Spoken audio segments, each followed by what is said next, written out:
కామారెడ్డి జిల్లా బాన్స్వాడ పట్టణ కేంద్రంలో శుక్రవారం రోజు రాత్రి స్వచ్ఛ టీం బాన్స్వాడ వారి ఆధ్వర్యంలో కొవ్వొత్తుల ప్రదర్శన నిర్వహించారు.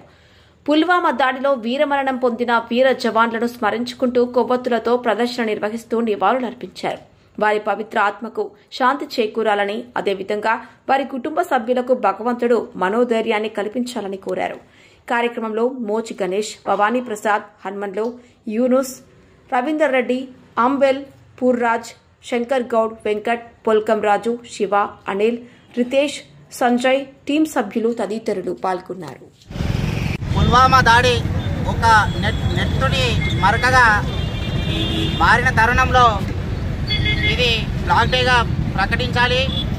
ఈరోజు బాన్స్వాడ పట్టణ కేంద్రంలో స్వచ్ఛ బాన్స్వాడ టీం తరఫున పుల్వామా దాడిలో వీరమరణం పొందిన వీర జవాన్లకు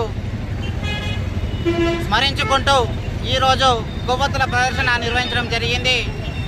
ఈరోజు బాన్స్వాడ కేంద్రంలో అంబేద్కర్ చౌరస్తాలో మా స్వచ్ఛ బాన్స్వాడ టీం తరఫున వారిని స్మరించుకుంటూ వాళ్ళ ఆత్మకు శాంతి చేకూరాలని మా స్వచ్ఛ బాన్స్వాడ టీం తరఫున కోరుతున్నాం. జోహార్ అమరవీరులకు, జోహార్ అమరవీరులకు. మన ఛానల్ ని వెంటనే సబ్స్క్రైబ్ చేసుకుని పక్కనే ఉన్న బెల్ ఐకాన్ కొట్టేసి నోటిఫికేషన్ ఆన్ లో పెట్టుకోండి.